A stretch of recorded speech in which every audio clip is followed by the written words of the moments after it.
masuk bab haji dan umrah. Kemarin terakhir nomor 67 ya. Sekarang nomor 68. Haji mabrur. Masuk ke bab tentang haji dan umrah. Kita masuk nomor 68 yaitu haji mabrur.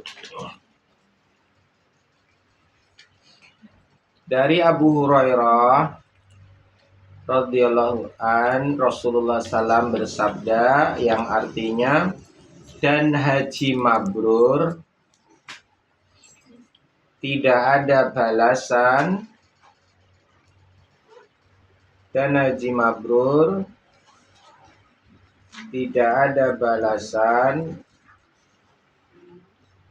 yang pantas baginya selain surga. Dan haji mabrur tidak ada balasan yang pantas baginya selain surga.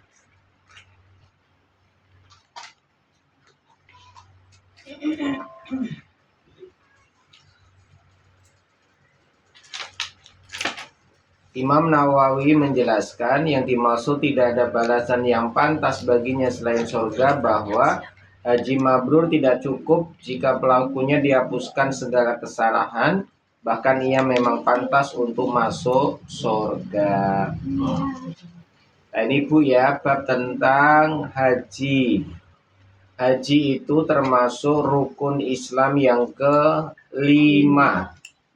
Hukumnya wajib. Jadi hukumnya haji itu wajib bagi yang mampu. Nah, mampu ini ketentuannya berbeda-beda. Secara umum yang dimaksud mampu adalah mampu secara fisik. Karena ibadah haji itu ibadah fisik. Maka kalau fisiknya tidak mampu, ya ada uzur, nggak apa-apa. Yang kedua, mampu dari sisi finansial, biaya. Sisi finansial atau biaya. Maka ibadah haji adalah termasuk bagian dari jihad fisabilillah, mengeluarkan banyak biaya dan pengorbanan dari sisi harta. Yang ketiga, mampu secara waktu. Jadi ada yang mampu secara fisik, kesehatannya. Yang kedua, mampu secara hartanya. Yang ketiga, mampu secara waktunya. Artinya pas kondisi panggilan haji, dia mendapatkan kesempatan bisa ke sana.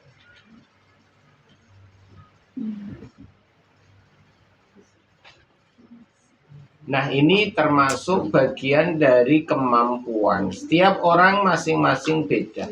Ada yang mampu biaya tapi tidak ada waktu.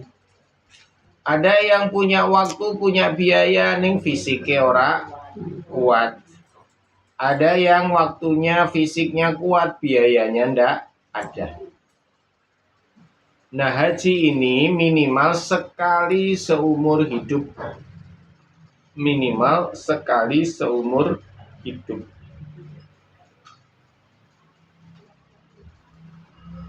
Haji merupakan syariat yang mewarisi dari Ibrahim alaihi salam.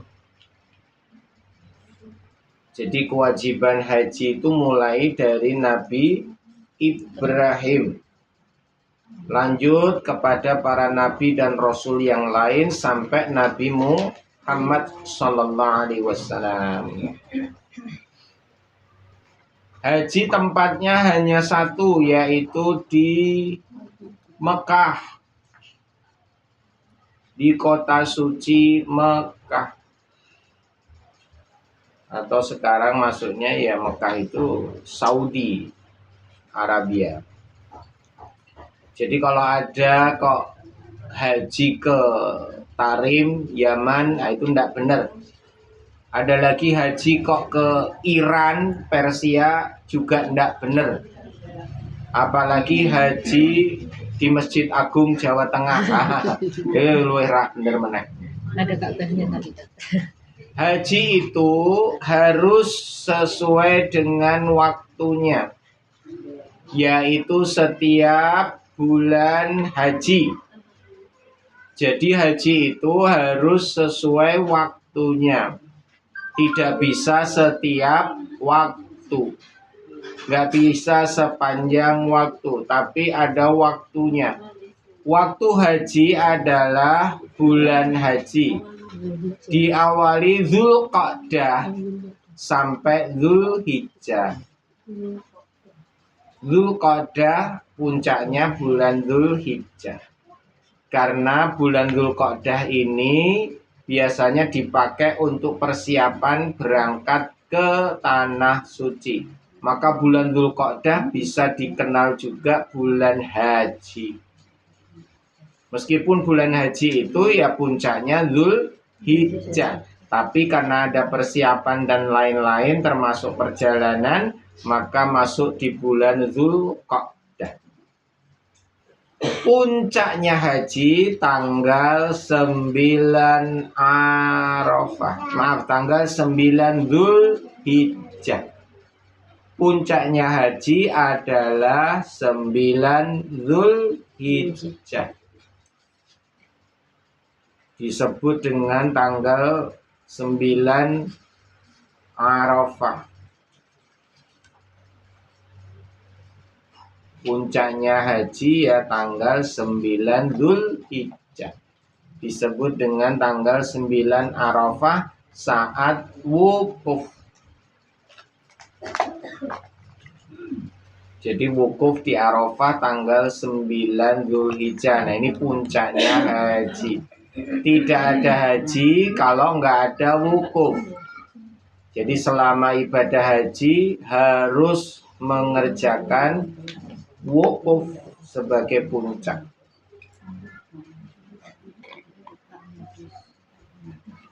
Nah haji ini karena seumur hidup sekali, maka harus diusahakan.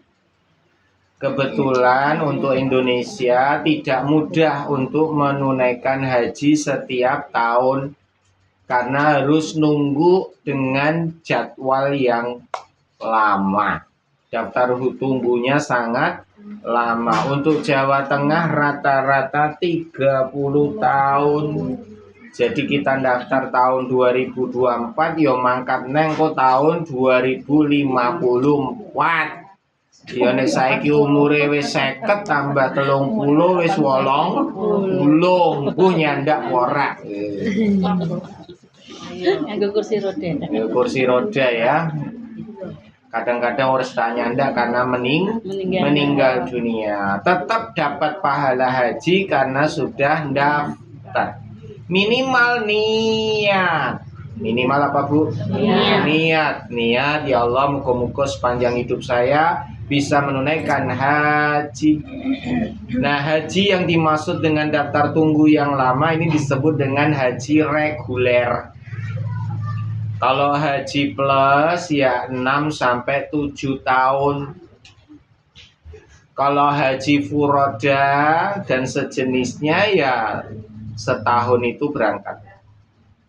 Jadi ada yang bisa berangkat sekarang, ada yang harus nunggu 6-7 tahun, ada yang nunggu sampai 30 tahun. Tergantung duit. Kalau duitnya banyak ya bisa berangkat cepat. Gitu ya Bu. Haji itu hanya berlangsung 5 hari saja. Yang lama itu karena rangkaiannya ada berangkat, kemudian pulang, ya pulang pergi, belum lagi harus nunggu di sana, ibadah di Masjid Nabawi dan lain-lain. Aslinya ya ibadah haji itu mung 5 dino tok. 5 hari selesai. Nah, ini tentang ibadah haji, berkunjung ke Baitullah di musim haji. Musim haji itu bulannya awal Dzulqa'dah. sampai Dzulhijjah. Berikutnya sekarang nomor 69, umroh.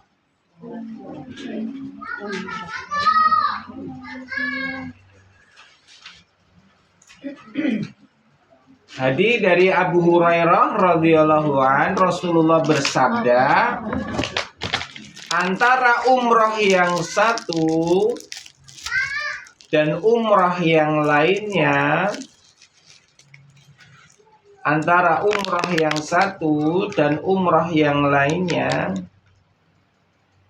menghapuskan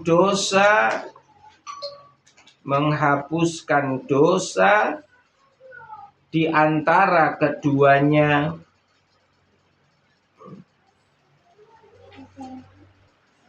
Dan haji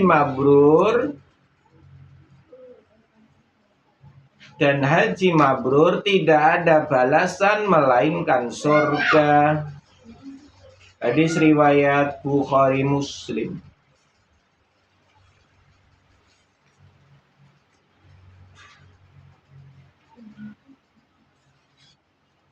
Nah ini ya Bu, yang kedua ini tentang umroh. Umroh dikerjakan sepanjang tahun. Sepanjang tahun itu ya setiap waktu bisa. Kalau haji harus bulan haji, bulan Dzulhijjah. Kalau umroh bebas kapan saja. Nah, umroh hukumnya wajib.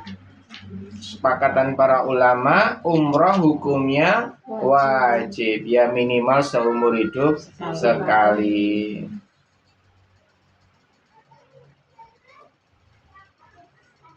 Umroh juga sama dengan haji, yaitu mengunjungi Baitullah, melakukan ibadah di Baitullah. Baitullah itu ya Masjidil Haram. Nah bedanya ya Bu, kalau umroh sama haji, umroh itu sebentar, hanya paling 3 jam. 3 jam selesai. Karena umroh itu hanya 5. 1 niat, 2 tawaf, 3 sa'i, 4 tahallul, 5 tertib wis kuwi tok. Jadi umroh itu niat. Jadi harus niat dulu, ambil mikot di Bir Ali atau yang lain, terus menuju ke Baitullah di Masjidil Haram melakukan tawaf. Setelah tawaf lanjut sa'i. Setelah sa'i cukur atau tahallul. Yang keempat sa'i, tahallul. Yang kelima tertib. Nah jika dikerjakan sendiri biasanya 3 jam selesai. Tapi kalau dikerjakan rame-rame bareng-bareng sama rombongan atau grupnya, biasanya ya 4 jam 5 jam, karena melakukan timik-timik luwe alon. Jika dikerjakan di bulan Ramadan maka bisa sampai 8 jam. Saking penuhnya, saking padete, maka lebih lama. Intinya nggak sampai berhari-hari. Lah umroh kok sampai 9 hari ngapain Pak Ustadz? Nah itu ada perjalanan pulang pergi, ada juga ibadah di kota Madinah, ada lagi city tour, ada lagi belanja. Jangan ini ibadah tok ya 3 jam rampung. Ya macam-macamnya yang lama. Nah kalau haji hanya cuman berapa tadi? 5 hari saja. Di sana ada acara mabit di Musdalifah, melempar jumroh, kemudian ada di Mina, kemudian melaksanakan tawaf, sa'i, tahallul. Itu rangkaiannya selama 5 hari. Janjane ya haji ki yo delok 5 dina tok. Umroh malah luwih sedelok mung cuman telung jam rampung. Nek mlayune cepet yo paling 2 jam rampung. Kalau umroh nggak ada lempar jumroh. Nggak ada lempar jumroh lah karena aturannya begitu. Jadi ibadah haji dan umroh sesuai dengan contoh dari Nabi. Makanya kita tinggal ngikut saja. Sebagaimana sholat zuhur 4 rakaat, maghrib 3 rakaat, subuh 2 rakaat. Kenapa kok subuh 2 rakaat? Lah karena memang contohnya begitu. Sama, kenapa haji demikian, harus ada di Arafah, harus ada lempar jumroh. Ya karena diajarinya sama Nabi demikian. Termasuk umroh kok cuman hanya tawaf, sa'i, tahallul, tok piye. Ya memang contohnya cuman begitu. Makanya untuk urusan ibadah ngikut saja contoh sesuai dari Nabi. Nggak boleh nambah, nggak boleh kurang. Ustaz, selama ini kok saya taunya umroh itu hukumnya sunnah ya? Ya, makanya belajar. Karena hukumnya sunnah, hukumnya umroh itu wajib. Sama juga Bu bagi yang mampu. Jika belum bisa haji minimal umroh. Sepanjang hidup Rasulullah mengerjakan umroh 4 kali, haji sekali. Dan Rasulullah mengerjakan umroh dulu. Kemudian sebelum meninggal beliau menunaikan umroh plus haji. Jadi umrohnya 3 kali, kemudian mengerjakan umroh dan haji sekali, terus beliau meninggal. Jadi sepanjang hidup beliau umroh, kemudian umroh plus haji, kemudian beliau meninggal. Nah, beliau dulu kalau melaksanakan ibadah umroh seringnya bulan Dzulqa'dah. Jadi setiap bulan Dzulqa'dah Rasulullah menunaikan ibadah umroh. Kemudian lanjut sebelum beliau meninggal, setahun setelahnya beliau umroh plus haji. Dzulqa'dah lanjut Dzulhijjah. Nah, ini sepakatan dari para ulama, mayoritas hukumnya umroh dan haji adalah wajib karena memang ada ayatnya dari Allah Ta'ala dalam surat Al-Hajj ayat 27-28. Dan berseluruh kepada manusia untuk mengerjakan haji, niscaya mereka akan datang kepadamu dengan berjalan kaki dan mengendarai onta yang kurus dari segenap penjuru yang jauh, supaya mereka menyaksikan berbagai manfaat bagi mereka, dan supaya mereka menyebut nama Allah pada hari yang telah ditentukan atas rizki yang Allah telah berikan kepada mereka berupa binatang ternak. Maka makanlah sebagian daripadanya, dan sebagian lagi berikanlah kepada orang yang sengsara lagi fakir. Surat Al-Hajj ayat 27-28. Suratnya Al-Hajj 27-28. Ada lagi Quran Al-Baqarah 196. Al-Baqarah 196.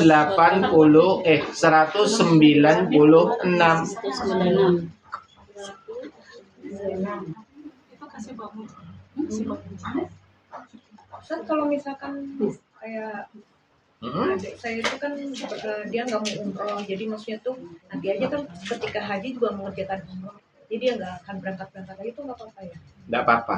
Jadi haji itu ada 3 jenis. Ya, kalau saudaranya panjenengan tadi berarti ikut yang mana? 3 jenis itu, pertama namanya haji tamattu. Haji tamattu itu dia mengerjakan umroh dulu baru haji. Ini yang sering dilakukan oleh Indonesia. Mereka mengerjakan umroh dulu, habis itu selesai baru menunaikan ibadah haji. Ada lagi haji qiran. Haji qiran itu haji yang dikerjakan setelah itu baru umroh. Ada lagi haji ifrad, hanya haji tok, nggak ada umrohnya.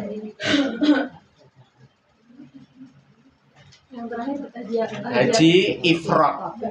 Haji ifrad itu sendirian haji tok, biasanya dilakukan oleh orang-orang Saudi atau Timur Tengah. Jadi mereka ke sana ya untuk haji tok, ora melu orang mengerjakan umroh. Nah, ada yang modelnya Indonesia itu biasanya umroh baru umroh, baru selesai kemudian baru haji. Ada yang kiron, jadi bareng umroh plus haji bareng sekalian. Nah, ada lagi yang tanpa umroh, namanya haji tok. Haji tok, pakai tok ya Pak. Pakai tok, haji tok. Nah, biasanya untuk penduduk Saudi itu hanya haji saja. Jadi mereka nggak mengerjakan umroh. Nah, Indonesia karena jauh, ya sekalian ngiras-ngirus gitu.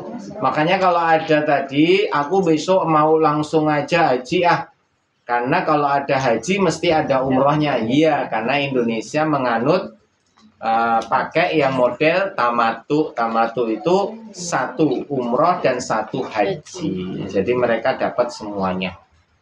Maka kalau mereka yang merasa tidak akan nyampe usianya, maka bisa mengambil yang umroh dulu. Karena umroh itu juga sama, bagian juga dari haji, sama-sama termasuk rukun Islam. Nek wis haji ora umroh, ora apa-apa. Nek wis umroh kok urung haji, nek iso ya umroh terus haji. Saya ulangi ya, Bu. Nek wis haji ora sah umroh, ora apa-apa. Karena yang paling besar adalah haji, rangkaiannya tuh banyak. Habis haji nggak umroh nggak apa-apa. Tapi nek wis umroh, nek iso ya kudu haji. Kecuali memang ra nyandak umure ya wis beda meneh. Karena umroh itu hanya cuman tadi tok. Apa? Sa'i, tawaf, sa'i, tahallul wis rampung. Ra ono lempar jumroh, ra ono mabit ning Musdalifah, nggak ada wukuf di Arafah, rangkaiannya ndak ada. Makanya kalau bisa ya umroh dan haji dikerjakan. Ada lagi? Itu tadi yang Mau tanya ya, itu kan biasanya orang-orang yang habis umroh pulang, kan dia menutup aurat. Ya. Habis umroh kok malah dia pulgan. Ucul-ucul. Iya, gitu. haji juga banyak. Ya itu dikenal dengan umrohnya para artis. Umrohnya para artis, hajinya para artis. Di sana memang harus nutup aurat. Kalau nggak nutup aurat ya tidak sah. Kalau tidak sah ya nggak dapat pahala. Maka karena ibadah harus dituntut nutup aurat, ya harus ditunaikan. Nah, selesai ibadah kok mereka ucul-ucul lagi, ya kembali pada masing-masing. Contoh, Bu, ada orang sholat. Namanya sholat harus pakai mukena atau rukuh atau yang bisa nutup aurat. Lah, nutup auratnya ini kan saat sholat. Lah, bar sholat arep ucul-ucul ya karepmu. Gampangannya itu sudah kembali ke masing-masing. Bar sholat ternyata dia tetap tutup aurat. Kalau keluar dari rumah, ya itu berarti bagus, wanita solehah. Tapi baru sholat ucul-ucul ganti daster terus belanjian. Aku rono-rono diler. Nah, ya banyak. Berarti sing salah bukan sholatnya, tapi orangnya tidak bisa mengaplikasikan amal ibadah dalam keseharian. Ya kudune nek wis bar ibadah ya ana efeke tambah apik. Ya misalkan sudah pulang haji, pulang umroh kok mosok cik koyo ngono ya berarti ra ono perubahan. Gampangannya itu hanya cuman ritual saja. Di sana dia tidak mendalami atau tidak dengan khusyuk mengerjakan ibadah. Harusnya kalau sudah pulang haji umroh ya akhlaknya tambah baik, pribadinya tambah baik, amalnya tambah baik, kudune ngoten.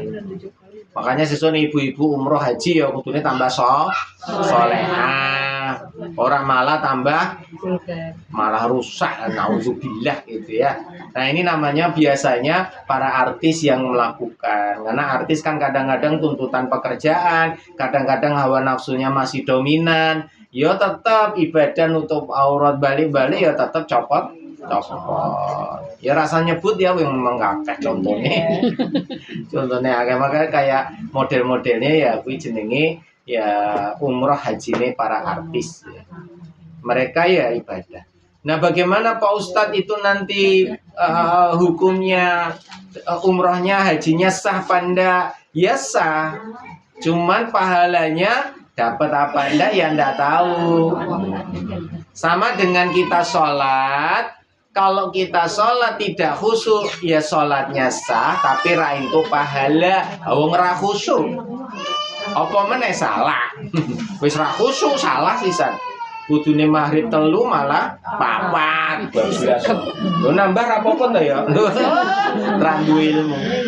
Sama dengan puasa Ramadan. Tidak makan, nggak minum, nggak hubungan seksual. Poso sah, tapi ra entuk pahala. Lah wong sepanjang poso malah ngrasani konggone, malah padu karo kancane. Wah, malah berbuat dosa maksiat. Posone sah, Bu, tapi ra entuk pahala. Sama dengan orang ibadah umroh haji di sana sah, tapi pahalanya entuk ora ayo boh. Belum tentu dapat pahala, apalagi kalau mereka melanggar ya wis ora entuk pahala malah entuk dosa. Nauzubillah. Itu ya Bu ya. Ada lagi? Kalau orang Arab asli sana berarti bisa haji terus ya Pak, maksudnya pada waktu musim haji gitu ya? Betul sekali. Ora kok, musim haji kok. Bu, ternyata ini saya kasih bocorannya. Jadi orang asli sana, penduduk Mekah Madinah, kalau ibadah haji tetap harus bulannya Dzulhijjah, karena haji tidak boleh di bulan lain, harus bulan Dzulhijjah. Maka bulan Dzulhijjah ini bulan haji bagi seluruh umat Islam sedunia. Tidak ada dispensasi khusus penduduk Mekah, bulan hajinya Rajab. Buat penduduk Madinah, bulan hajinya bulan Sya'ban, nggak ada. Semua sama Dzulhijjah. Nah, sekarang yang umroh. Kalau umroh untuk asli penduduk Mekah itu tidak ada tawaf, nggak ada sa'i, nggak ada tahallul. Jadi mereka hanya sholat. Jadi sholatnya penduduk Mekah itu sudah termasuk umroh bagi mereka. Gitu. Kok bisa begitu? Karena memang aturannya begitu. Tidak. Dia bisa tiap saat. Berarti sholat Betul biasa sekali, gitu Pak? betul sekali. Jadi sholatnya penduduk Mekah ke Masjidil Haram itu senilai dengan mereka melaksanakan umroh bagi yang lain. Jadi kalau yang lain umroh, ya tawaf, ya sa'i, ya tahallul, mereka cukup dengan sholat. Nah, sholatnya penduduk Mekah itu tawaf, umrohnya penduduk di luar Mekah. Penduduk di luar Mekah itu contoh Madinah. Madinah kan di luar Mekah. Nah, mereka kalau ke Mekah namanya umroh. Maka mereka ya harus tawaf, harus tahallul, harus sa'i. Lah nek sing asli Mekah, ya sing asli Mekah ya mungkin sekitar 1 kilo dari Mekah. Ya mereka ke Masjidil Haram sholat itu sudah termasuk umrohnya mereka. Tapi tetap harus niat kan. Apanya? Ya enggak, ya sholat aja. Sholat biasa. Nilai Itu pahalanya. jadi umrohnya mereka itu bentuknya sholat khusus untuk ya sholat di Masjidil Haram. Makanya ketentuannya berlaku hanya khusus penduduk Mekah. Penduduk Mekah itu berarti ya KTP nih Mekah, ya tinggalin ning Mekah. Ya, Maka warga kalau asing nggak apa-apa. Misalnya warga asing terus nggak jadi boleh, penduduk. kan dia bukan warga asing, kan bukan asli Mekah. tinggal di situ. Tapi tinggal di Kecuali situ. dia mukim di situ dalam arti menjadi penduduk situ. Iya, gitu iya. maksudnya Boleh. bisa. Oh. Nah, ibu jadi TKW, bukan ibu. Maksudnya ada wong TKW ning kono delala je single dipek bojo. Ayo wis to dadi wong Mekah. Nah, itu maka ibadah umrohnya modelnya hanya cukup dengan sholat. Nah, kebanyakan penduduk Saudi terutama Mekah, mereka benar-benar melaksanakan umroh secara sempurna seperti yang lain itu biasanya hanya di bulan Ramadan. Sama satu lagi di bulan Dzulhijjah saat seluruh seluruh jamaah sedang wukuf di Arafah. Saya ulangi ya Bu. Khusus penduduk Mekah, mereka biasanya melaksanakan umroh dengan model ada tawaf, ada sa'i, ada ta'allul, itu biasanya di bulan Ramadan. Jadi bulan Ramadan itu bulannya umroh bagi penduduk Mekah dan juga Timur Tengah lainnya. Itu pokoknya nih bulan Ramadan itu kayak segampangannya meremo. Wis bulannya mereka untuk ibadah umroh. Ya tawaf, ya sa'i, janjane ora sangono ya ora masalah. tapi mereka melakukan itu biasanya di bulan Ramadan. Yang kedua, khusus ibu-ibu. Saya ulangi ya, khusus perempuan, khusus ibu-ibu melaksanakan, penduduk Mekah ya, melaksanakan ibadah umroh seperti tadi tawaf saya itu di saat hari Arafah. Karena saat hari Arafah itu seluruh jamaah haji tumplek-blek neng Arafah. Karena kalau tidak di Arafah hajinya ndak sah. Karena semua orang berada di Arafah, di padang Arafah, Mekahnya, Mekah apa namanya? Masjidil Haram kosong. Masjidil Haram kosong. Ora ana wong lanang blas. Karena tidak ada laki-laki satupun, maka dimanfaatkan oleh para wanita untuk keluar dari rumah-rumah mereka menuju Masjidil Haram untuk melaksanakan ibadah umroh, ya tawaf, ya sa'i, seperti itu. Makanya ada waktu khusus yang memang hanya perempuan aja yang ada di Masjidil Haram, yaitu pada tanggal 9 Arafah. Karena ana wong lanang ning kono, wong lanang kabeh do ning Arafah. Sehingga nggak ada sholat duhur, nggak ada sholat asar, dipimpin imam Masjidil Haram, nggak no. Karena semua sudah berada di Arafah. Pak, kalau masih di Arafah itu kan berarti masih haji ya itu ya? Ya betul. Lah itu orang-orang itu pada umroh wanita-wanita itu apa sah gitu? Katanya kan kalau masih haji kan umroh nggak dibolehin gitu. Nah itu kan memang tidak haji para wanita. Oh. Mereka kan tidak mengikuti Bukan, maksudnya haji. nggak boleh umroh gitu maksudnya. Boleh, umroh kan boleh sepanjang waktu tadi. Oh, berarti waktu haji juga boleh umroh. Boleh, tapi kan bukan untuk mereka yang niatnya ibadah haji. Tadi saya bilang itu khusus penduduk Mekah. Nah, penduduk Mekah kan bisa haji tiap tahun kan gitu tuh. Kalau yang perempuan niatnya haji ya mereka harus di mana? Di Arafah. Lah ternyata ora haji aku setahun wingi ya wis tok umroh wae. Mumpung Masjidil Haram sepi. Nah, ini ada julukannya itu saya lupa namanya dalam bahasa Arab. Itu hari apa begitu? Hari di mana Masjidil Haram kosong. Karena seluruh penduduk Mekah yang berhaji maupun seluruh jamaah haji berada semua di wukuf. Berada semua di Arafah. Jadi masjidnya kosong. Nah, kosong ini dimanfaatkan khusus para wanita untuk menunaikan ibadah umroh di situ. Ada lagi? Ya Pak, kalau haji itu kan banyak banget. Lah itu kalau misalnya di Indonesia sendiri saja kan dibatasi orangnya. Terus kalau misalnya begitu banyak dari berbagai negara, orang-orang Arab itu kan juga banyak. Iya. Tumplek blok apa memenuhi tempat Ya, istilahnya? bagus sekali pertanyaannya. Pemerintah Saudi menetapkan yaitu kuota. Setiap negara dikasih kuota 10% dari jumlah penduduk. Jika penduduk Indonesia 300 juta, maka kuotanya setiap tahun ya hanya 300.000. Jadi kalau penduduk Indonesia yang daftar sampai sekian banyak, Yorung karuan mangkat kabeh karena dibatasi. Zaman dulu tidak dibatasi, Bu. Ya sapa sing mampu mangkat.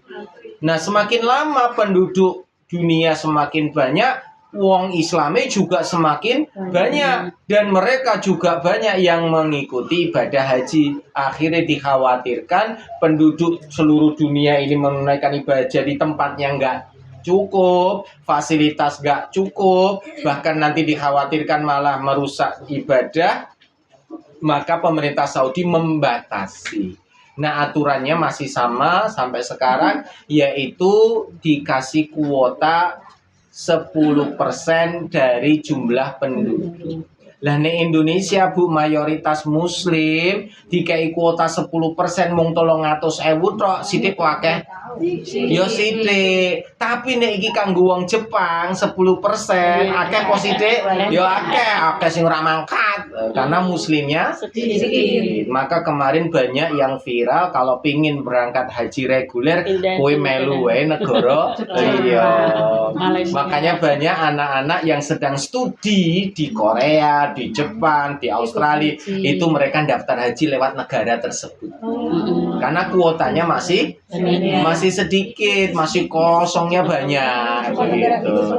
Karena bukan negara Islam. Contoh di Korea Selatan kemarin kuotanya 10 Misalkan harusnya yang berangkat 10.000, nah ternyata sing minat wong 1.000 tok, ya diturake.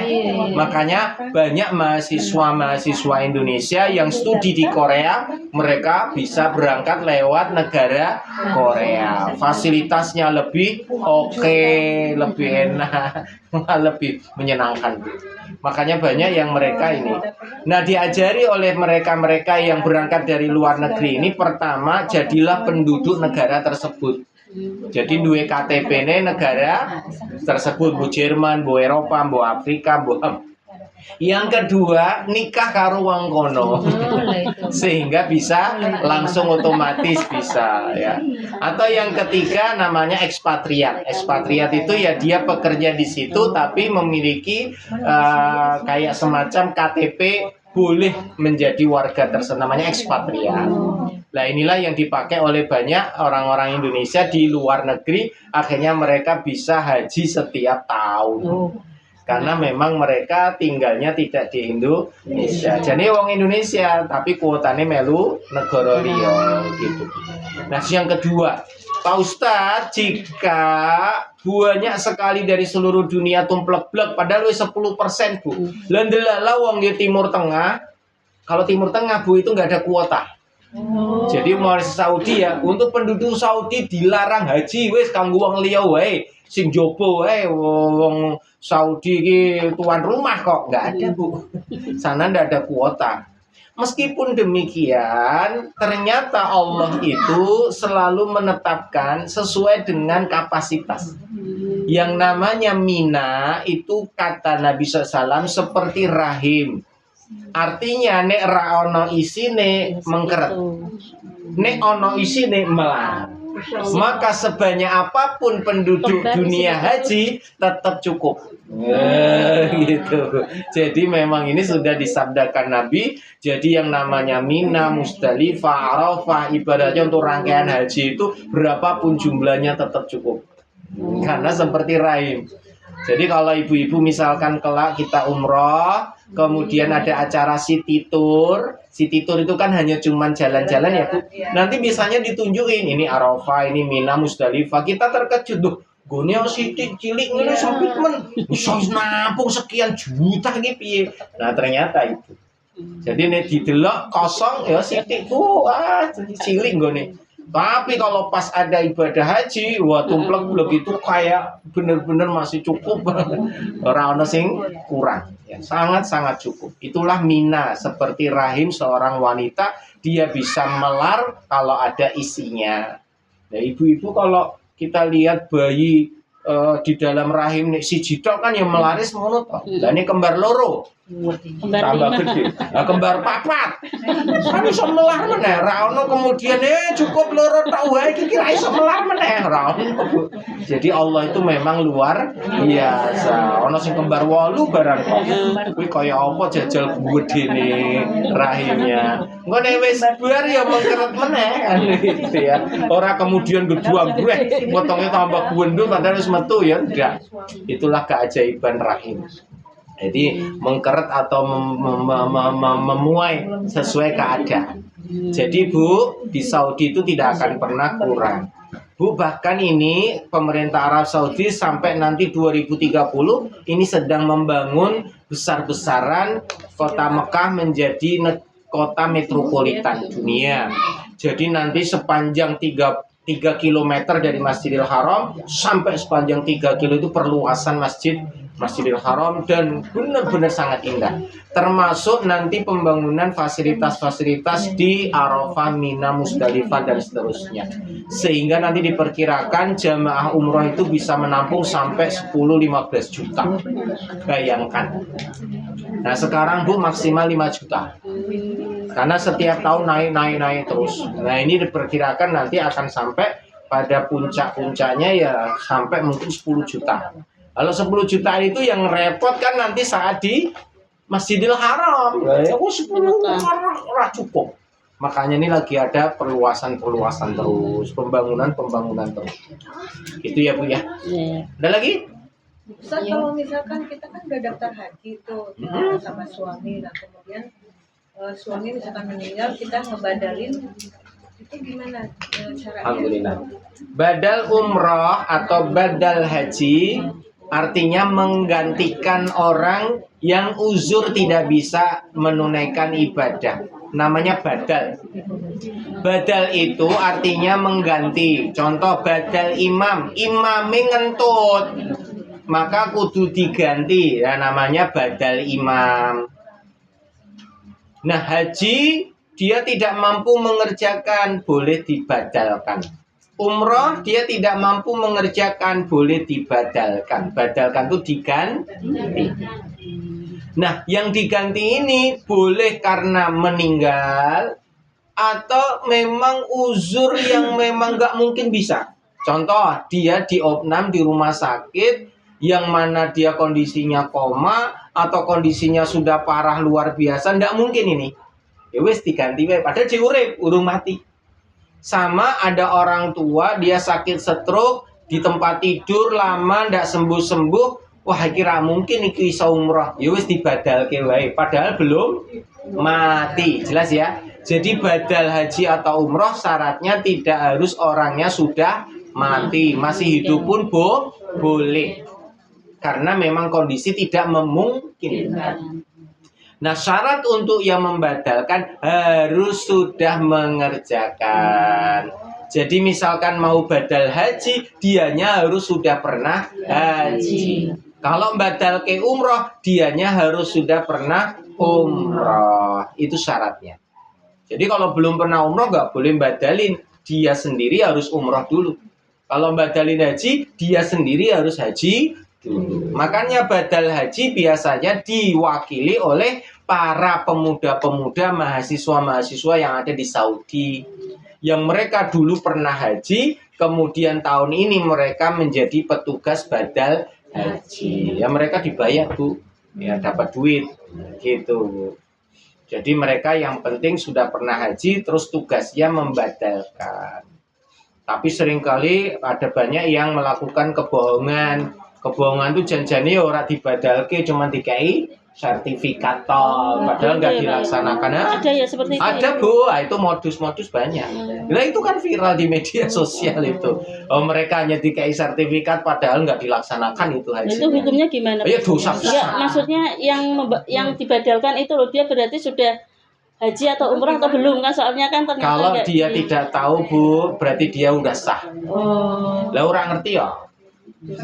Maka dosanya ya ditanggung yang membadalkan. Dia melaksanakan enggak, mengerjakan enggak, amanahnya ditunaikan enggak. Kalau enggak ya dosa besar. Lah sedangkan dia yang sudah niat, sudah bayar, minta dibadalin, dia tetap dapat pahalanya sempurna. Sehingga dia tidak akan kegampangannya kena. Karena tanggung jawabnya bukan di orang tersebut. Nah, kecuali dia dari awal udah ngerti, nek kuwi iki janjane ra bener lah, salahku dhewe malah karo kuwi ya gitu. Kalau nggak tahu dia tetap mendapatkan pahala sempurna. Kalau kita sendiri umroh, setelah umroh kita badalkan sendiri boleh? Boleh banget. Badalkan sendiri, badalkan diri sendiri. Enggak, maksudnya badalkan orang tua. Oh, boleh banget. Enggak harus pakai petugas. Enggak, malah kalau bisa begitu, ngirit. Nanti kalau ibu-ibu umroh itu biasanya ditawari oleh mutawif mau umroh lagi enggak. Jadi dalam waktu 9 hari perjalanan umroh itu ada yang namanya umroh wajib, ada yang namanya umroh sunnah. Umroh wajib itu berarti dikerjakan sekali. Jadi saat kita datang ke Masjidil Haram menunaikan ibadah umroh itu umroh wajib. Umroh wajib itu ya berarti ya tawaf, ya sa'i, ya tahallul, rampung. Nah besoknya saat Siti Tur ditawari mau mengumrohkan siapa atau mau umroh lagi ndak. Kalau iya berarti nanti saat Siti Tur mereka ngambil mikot. Mikot itu start mulainya mereka menunaikan ibadah umroh. Start itu artinya mulai dari perbatasan. Misalkan kita Siti Turnya ke Kadilangun Demak. Maka sekalian, misalkan ya Bu ya, kita umrohnya di Masjid Agung Jawa Tengah, tawafnya ya. Maka kita keluar dulu dari kota Semarang. Nah, Siti Turnya nenggone Masjid Agung Demak misalkan. Nanti sampai di Masjid Agung Demak, kita mau menunaikan ibadah umroh di Masjid Agung Jawa Tengah, maka di perbatasan Demak, berarti sayungnya loh Bu. Nah itu ngambil mikot di situ. Nah ternyata kita mau masuknya lewat Kendal, ya wis kita Siti Tursik ning gone Kendal, bar kuwi ning perbatasan Mangkang, mulai ambil mikot. Itu namanya mikot. Mikot itu tempat pertama kali untuk kita mulai masuk kota Mekah. Itu namanya mikot. Nah, kalau kita sudah melakukan umroh wajib sekali, maka biasanya ditawari mutawif, mau umroh lagi ndak? Oh iya mau. Biasanya mau toh Bu, mana bayar larang kok. Nah, biasanya umroh yang kedua. Nah, kalau kita punya orang yang dibadalkan, biasanya yang kedua dipakai untuk membadalkan. Jadi niatnya bukan untuk umroh kita, tapi umroh untuk orang yang sudah meninggal atau orang yang kita wakili. Gitu. Nah, biasanya maksimal 3 kali. Nek umrohnya 9 hari atau 12 hari, biasanya umroh 3 kali tok. Biasanya pertama di Bir Ali, kemudian di Jirona, biasanya di Tanim atau di Hudaibiyah. Nah, kalau kita ibadah haji bisa umroh bolak-balik karena lama ibadah haji di sana. Gitu. Gimana? Ada niatnya Bu, nanti dibimbing mutawif untuk diucapkan bareng-bareng. Karena niat umroh itu harus dilafazkan. Dilafazkan itu harus diucapkan dengan keras. Labbaik Allahumma umrotan gitu. Nih haji ya, labbaik Allahumma hajjan gitu. Jadi harus dilafazkan dengan keras.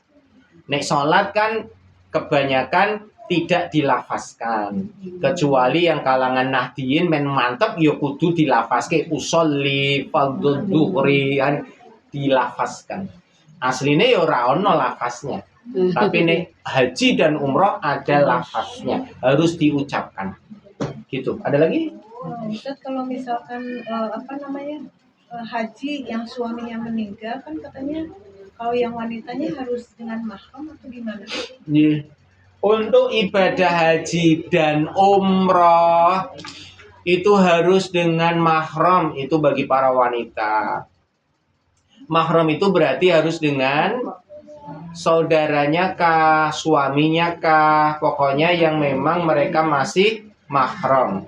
Bu, mahram sama muhrim itu beda. Bedanya apa? Muhrim itu orang yang pakai baju ihram. Ojo salah ngomongnya ya. Ojo cedak-cedak orang muhrimnya.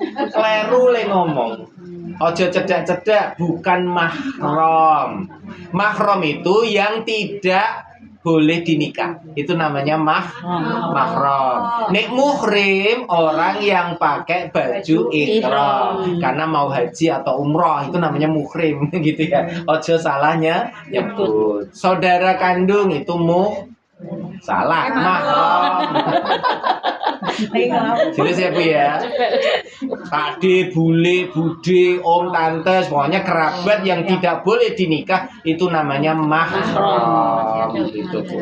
Masih ada hubungan kekerabatan darah di mana memang dilarang untuk dinikahi, itu namanya mahram. Maka selain itu namanya muhrim sebutannya. Muhrim itu yang pakai baju ihram. Nah, maka bagi ibu-ibu wanita kalau menunaikan ibadah haji dan umrah harus beserta dengan mahramnya. Ini kalau berangkat sendiri. Misalkan ibu mau umroh backpacker atau umroh mandiri, maka dewe raintuk Bu. Ibu harus pakai mahram. Pakai mahram itu harus ada teman. Ya. Tapi kalau ibu-ibu berangkat bareng-bareng dengan rombongan, ada pemimpinnya, ada penanggung jawabnya, maka dibolehkan. Begitu. Ayo kita berangkat. Jadi mereka-mereka yang berangkatnya sendiri itu tidak boleh Bu, haram hukumnya, nggak boleh. Karena kalau dia sendiri tidak diperbolehkan, harus dengan mahramnya. Apalagi perjalanan haji umroh itu perjalanan yang berat. Tapi kalau dia dengan rombongan, misalkan ada mutawifnya, ada tour leadernya, ada ustadznya, ada teman-teman yang lainnya, ada mas'ulnya. Mas'ul itu penanggung jawab, maka itu dibolehkan. Nah, kalau untuk haji, misalkan suami istri ini pernah daftar bareng dan ternyata suaminya meninggal, maka jatah suaminya diganti oleh ahli warisnya. Maka ibu-ibu biasanya disuruh untuk ditemani oleh yang laki-laki. Misalkan yang suami kan mati nih, maka dia ibunya tidak boleh berangkat sendiri, harus ditemani. Sing ganti bapaknya sopo? Ya sing ganti bapaknya misalnya anaknya, maka anaknya sing lanang. Meskipun ono anaknya sing wedok, tetap sing lanang sing mangkat. Jelas ya Bu ya? Nah, kalau yang wedok meninggal, ibunya meninggal, maka bapaknya berangkat. Maka juga sama, cari penggantinya yang ibu-ibu yang perempuan. Biasanya untuk jangan sampai eman-eman lah. Wis daftar suwi, nunggu suwi, ternyata mati rasido, maka gitu. Kalau nggak punya anak laki-laki Pak misalnya, Nggak ada lagi, golek Bu Pak Dene, Bu Ome, Bu Anu. Ini tetap harus rano, laki, ya. tetap harus laki. Kalau nggak ada ya sudah, berarti ya perempuan itu, dan itu harus ada buktinya. Karena itu memang aturannya sementara masih begitu. Makanya ada mereka-mereka yang janjane ora ono niat karep blas kaji, ndelalah mangkat goro-goro ganti bapake sing mati karena ngancani ibuke kayak gitu. Ini banyak kejadian. Tapi kan Ustaz nggak bisa langsung pengganti itu langsung itu harus daftar dari awal lagi gitu. Pas yang haji plus itu. Loh, kok haji plus? Ini haji reguler. Haji menunggu. Haji yang menunggu lama itu otomatis Bu. Jadi kalau haji reguler dia udah Langsung diganti. langsung bisa. Dan itu ya saat itu juga digantikan. Dan itu banyak kejadian. Kemarin di temennya kita di Unimus, Mas Hamdi namanya, ya ketiban sampur Bu. Baru berapa bulan, 3 bulan sebelum musim haji, kan memang kudu mangkat tahun ini Bu, sudah ada panggilan. Meninggal Bu bapaknya. Mau tidak mau ya Mas Hamdi suruh ganti. Teman saya namanya Pak Tasin, Mas Tasin itu yang dari Kendal juga sama ketiban sampur. Kebetulan bapaknya meninggal, padahal udah mau berangkat. Ya Mas Tasin yang langsung ganti. Nah itu kayak gitu itu ya namanya ketiban sampur, artinya tidak ada hujan, nggak ada angin ya namanya panggilan rezeki ya. Namanya haji umroh itu panggilan Allah. Yang tidak merencanakan tiba-tiba dipanggil ya banyak. Ada yang sudah rencana orang situ yo banyak. Makanya ini sesuatu yang memang unik gitu. Kalau perempuan di sana bajunya misalnya warna-warni boleh nggak Pak? Boleh Bu, jadi di sana itu warna-warni ya boleh. Malah biasanya ada yang dulu dikenal dengan baju Syahrini, lah. Karena di sini terkenalnya ya Syahrini, ya, macam-macam. Akan tetapi biasanya udah sampai sana mesti ngikuti adatnya sana. Meskipun yang Indonesia itu wis niat warna-warni, tekan kono akhirnya sadar diri. Contoh paling gampang sing lanang.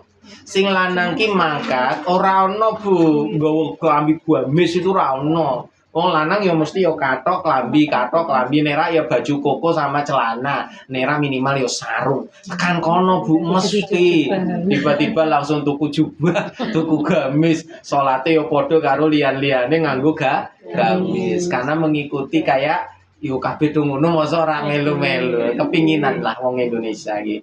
Makanya orang Indonesia ini ditawari kon tuku-tuku ya nomor 1 paling enak itu nyah-nyoh ya istilahnya begitu.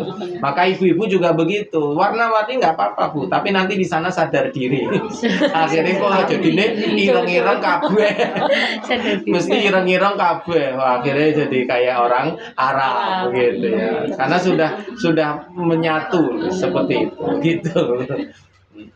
Gitu ya Bu ya, karena sudah jam 9 kita lanjutkan di episode berikutnya. Kita sudah sampai di bab tentang haji dan umroh, nanti ada lagi tentang bab haji umroh, masih ada berapa halaman, sangat banyak sekali. Ustaz, membadalkan cukup satu nama saja ya? Iya Bu, satu ini satu nama. Satu nama gitu. Satu badal satu nama. Makanya kalau umrohnya itu 3 kali, yang sekali untuk diri sendiri, yang sekali untuk bapak, yang keduanya untuk ibu. Gitu. Makanya nih umrohnya ping 3. Ustaz misalkan kan bapak ibu saya kan udah walaupun mereka tidak berniat, Iya. kita yang ngebadalin itu Betul, nggak apa-apa ya. harus begitu Bu. Meskipun mereka nggak ada niat, ya kitanya yang harus melakukan. Makanya kalau kita umroh, setidak-tidaknya mereka semua udah pernah kita badalkan. Saya pernah Bu, karena bolak-balik ya, sampai entek akhirnya. Sopo lagi sini badalki. Jadi waktu itu ya, akhirnya yang membadalkan yang masih hidup. Tadi bapak wis, ibu wis, mertua wis, iki wis sampai mas open deh, akhirnya membadalkan yang masih hidup sing urung makan. Boleh Bu, boleh. Boleh membadalkan siapa saja. Tadi kan syaratnya tidak harus meninggal, boleh siapa Tapi kan saja. Ustaz, kalau dibadalin yang mantan aja atau Enggak Bu, bebas. bebas. Ya misalkan Pak Ustadz, aku titip badalin buat bapak saya, boleh. Atau anak ibu kebetulan minta dibadalin saya, ya boleh. Artinya tidak harus kerabat, tidak harus yang sudah meninggal, boleh siapa saja. Jadi kita membadalkan boleh siapa saja. Ustadz, itu biasanya jasa badal itu dengan umroh itu seperempatnya atau setengah? Harganya enggak ada Bu, kemahalan itu. Masa seperapatnya, wala kelarangan. Bu, badal umroh itu rata-rata ya paling 1,5 juta, 2 juta. Pol-pol ya paling 3 juta lah. Nih badal haji rata-rata ya sekarang 7,5 juta. Nek lebih dari itu sampai 15 juta, 10 juta ke atas ya untungnya gede ngono wae.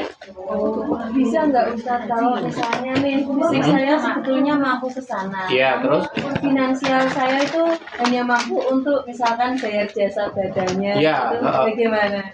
mendingan kalau kita fisiknya nggak mampu, Fisiknya mampu. oh berarti nggak boleh. Finansialnya yang Nggak boleh, nggak boleh.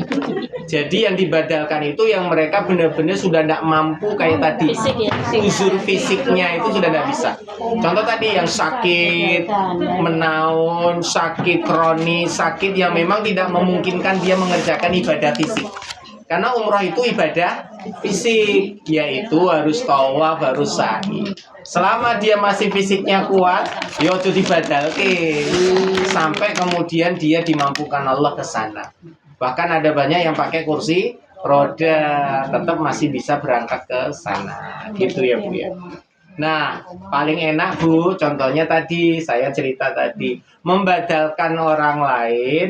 Nah, suatu saat dia bisa berangkat sendiri, Pak, enak Bu. Misalkan ya, saya badalin ibu, padahal janjane yo cek kuat.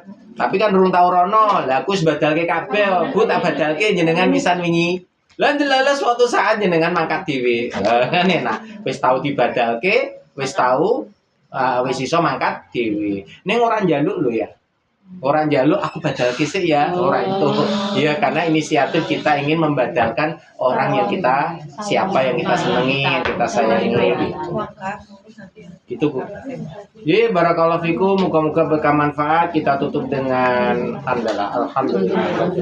Assalamualaikum warahmatullahi wabarakatuh. Waalaikumsalam warahmatullahi wabarakatuh. Umin dan Iya di depan kelihatan depan teh. di depan. Sama Bu, Bu Mimin. jatuh. Enggak. Datang kan. Monggo yang mau nabung. Oh, masya Allah, barakallah. Terima kasih. Tak boleh sih.